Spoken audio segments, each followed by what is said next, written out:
mesmo quem faz fisioterapia pélvica pode ter uma chance de ter laceração espontânea durante o trabalho de parto. Porque a laceração, no fundo, a laceração ela é uma coisa imprevisível. E só para reforçar também a questão da episiotomia, que não tem evidência científica nenhuma de que ela acelera o parto, né? Pois tem algum vaso que está sangrando, que precisa de ponto, a gente avalia isso e também discute com a mulher se ela quer ou não ser suturada naquele momento.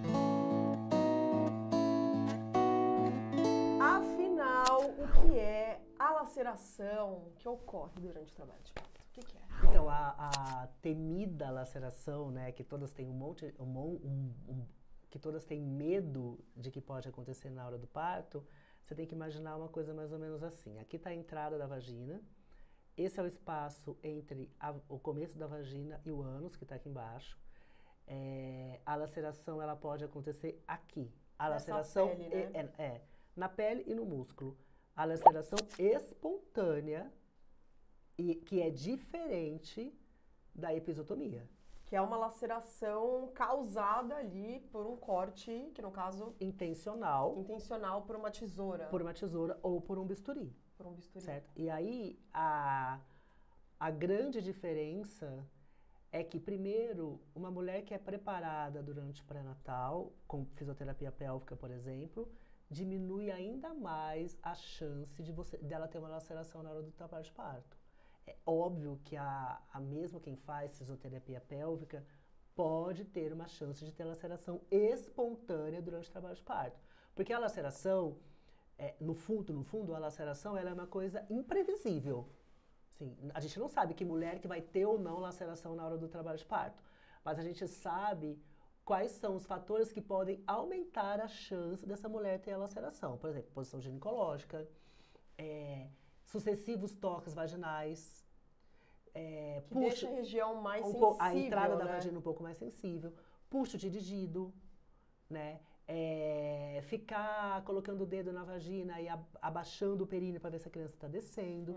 Então, isso tudo são fatores que a gente agrega e que podem aumentar a chance da mulher ter laceração perineal durante o trabalho de parto. Ou seja, quanto mais... manipulação na região perineal, maior a chance de lacerar depois que a hora que essa criança estiver nascendo. E só para reforçar também a questão da episiotomia, que não tem evidência científica nenhuma de que ela acelera o parto, né? Na verdade, a episiotomia só apareceu, gente, por um único motivo. Porque a mulher deixou de parir em casa e foi parir dentro do hospital em uma posição ginecológica. Né? Porque eu duvido muito que em casa uma mulher que tem um trabalho de parto domiciliar vire para alguém que está acompanhando ela e falar: agora eu vou deitar aqui nesta cama e vou ficar em posição ginecológica para parir. A posição ginecológica também surgiu por uma comodidade médica, né?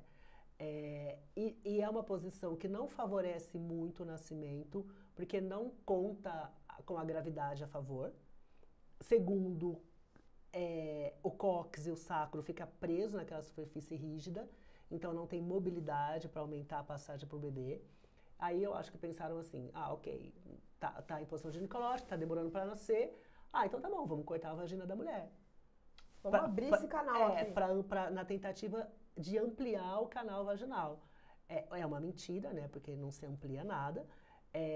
Segundo, que isso também não vai favorecer um nascimento mais rápido. Terceiro, que isso também não vai... Duas coisas importantíssimas, né? Isso não previne incontinência urinária pós-parto. E isso também não ajuda um bebê que está em sofrimento fetal a nascer mais rápido. Puxa vida. Então, a episiotomia... quando me perguntam no consultório: mas Paulo, é melhor você fazer uma episiotomia ou deixar lacerar de forma espontânea? É melhor deixar lacerar de forma espontânea. Primeiro que, se você tomar cuidado, a grande maioria não vai lacerar.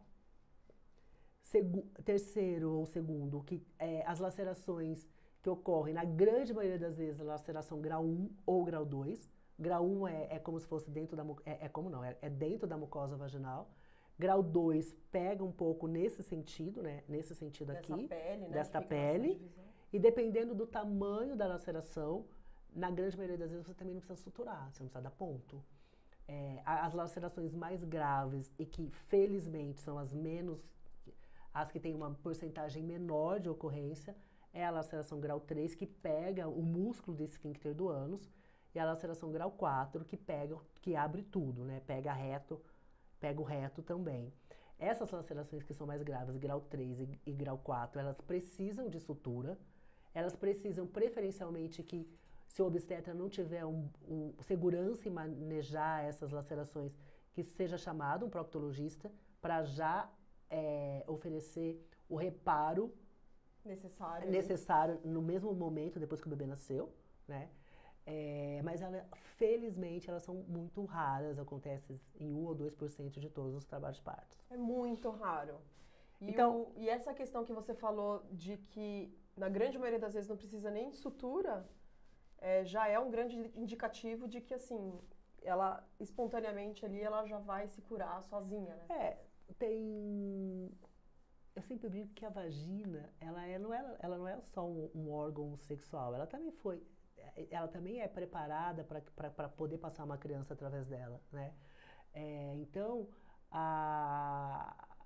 você pode ter uma cicatrização natural de uma laceração grau 1 ou grau 2, dependendo do tamanho, dependendo se tem ou a gente tem que avaliar outros fatores, né? Por exemplo, uma laceração grau 2 alterou a anatomia vaginal, então às vezes é melhor dar ponto para aproximar, para você restabelecer a anatomia vaginal, ou da vulva.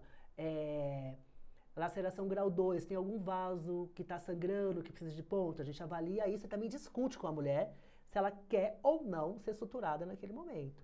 Na grande maioria das vezes, uma laceração que cicatriza de forma natural, que a gente fala por segunda intenção, cicatriza de uma forma mais anatômica, mais fisiológica e com menos chance de fibrose. Porque o que pode causar um desconforto muito grande na mulher quando ela sofre uma episiotomia, por exemplo, é justamente o fato de que a episiotomia, obrigatoriamente, você tem que dar ponto, porque foi um corte provocado, e isso aumenta a chance de ter fibrose, aumenta a chance de você ter dor na relação sexual pós-parto. Então, né? tem um monte de desconforto que, lacerações espontâneas, existe um risco muito menor disso acontecer.